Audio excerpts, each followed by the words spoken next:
दोस्तों, अगर आपसे मैं ये कहूं कि महाभारत काल का एक ऐसा योद्धा जो आज भी हमारे बीच रह रहा है, जिसके शरीर से खून बहता है, जो लोगों से तेल हल्दी मांगता है, जिसे भगवान कृष्ण ने श्राप दिया था कि अश्वत्थामा तुम युगों युगों तक भटकते रहोगे। क्या भगवान कृष्ण के श्राप के कारण अश्वत्थामा आज भी धरती लोक पर रहते हैं? क्या आज भी वो भटक रहे हैं? नमस्कार दोस्तों, मैं आपके साथ हूं सोनू अग्रवाल और आप देख रहे हैं।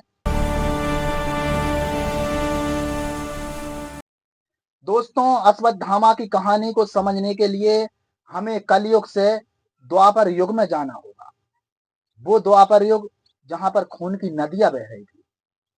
लेकिन दोस्तों, उससे पहले हमें अश्वत्थामा के बचपन में चलना होगा, क्योंकि उसकी जो मेन ने है वो वहीं से शुरू होती है।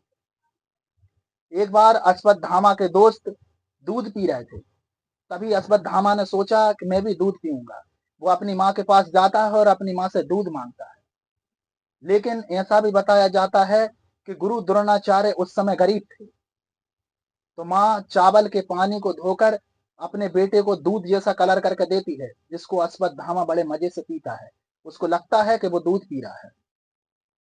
अश्वत्थामा ने बचपन से ही गरीबी को देखा था, अपमानजनक चीजों को देखा था। इससे उसके मन में अपार शक्ति पाने की चाहत पैदा हो जाती। दोस्तों, लेकिन ये बात जैसे ही गुरु द्रोणाचार्य को पता लगती है, तो गुरु द्रोणाचार्य अपना रुख हस्तिनापुर की तरफ करते हैं। गुरु द्रोणाचार्य ने अश्वत्थामा को वो सारी विद्याएं सिखाई।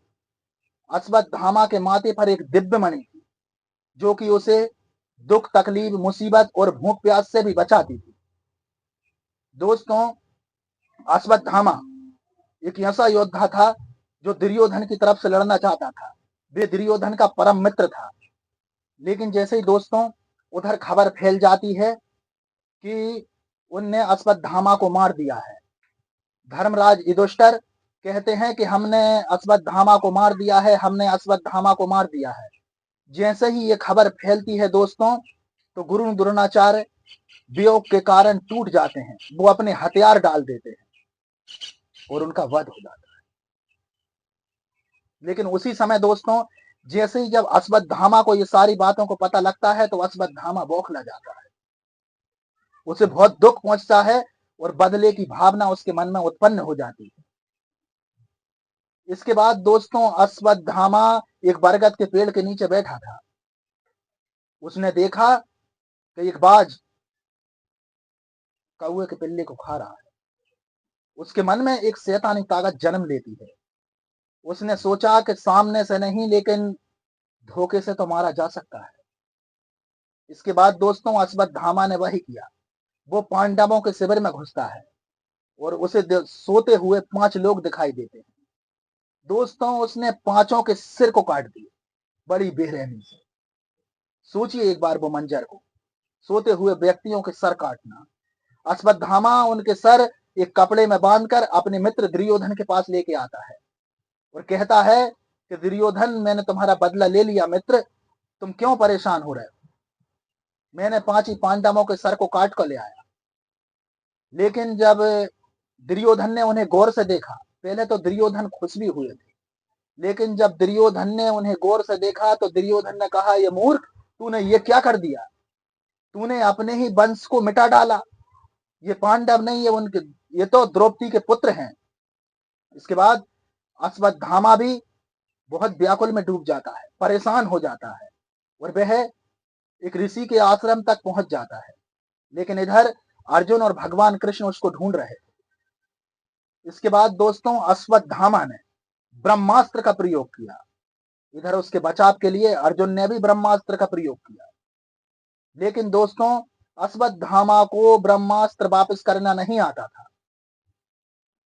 जब वह अपने अस्त्र को भगवान कृष्ण के कहे अनुसार किसी दूसरी जगह पर छोड़ देता है, जिससे एक अबोध बालक की जान चली जाती है। इससे भगवान कृष्ण दोस्तों नाराज हो जाते हैं और अश्वत्थामा के माथे से मणि को जबरदस्ती लोंच लेते हैं और अश्वत्थामा को यह श्राप देते हैं कि अश्वत्थामा, अब तुम युगों युगों तक भटकते रहोगे। तुम मौत मांगोगे, लेकिन फिर भी तुम्हें मौत नहीं मिलेगी। दोस्तों, ये अश्वत्थामा की वो कहानी थी। अश्वत्थामा को अगर दोस्तों आज भी अगर उसके बारे में कहीं जाना जाता है दोस्तों, तो उसके लिए हमें चलना होगा बरहानपुर शहर के असीरगढ़ किले में, जहां पर भगवान शिव का गुप्तेश्वर शिवलिंग स्थापित है। वहां पे अश्वत्थामा आज भी पूजा करने आता है। कई लोगों को दिखा है दोस्तों अश्वत्थामा। ऐसा भी बताया जाता है कि पृथ्वीराज चौहान को शब्द वेदी बाण की शिक्षा अश्वत्थामा ने दी थी। जब पृथ्वीराज चौहान जंगल में चले गए थे, तो उन्हें जंगल में अश्वत्थामा मिले। अश्वत्थामा ने उन्हें कई शिक्षाएं दी, जिसमें से शब्द वेदी की बाण की भी शिक्षा अश्वत्थामा ने ही दी थी। जिसके बाद पृथ्वीराज चौहान ने अपने किसी दुश्मन को मारा था उसी से। दोस्तों, ऐसे कई उल्लेख मिलते हैं आज भी। एक डॉक्टर के पास अश्वत्थामा आता है, एक व्यक्ति जिसके माथे पर गहरा घाव का निशान है। वह डॉक्टर के पास आता है, डॉक्टर से कहता है कि मेरा इलाज हो जाएगा। डॉक्टर जैसे ही उस व्यक्ति की तरफ देखता है कि उसके शरीर से खून बह रहा है, बहुत विशाल शरीर है।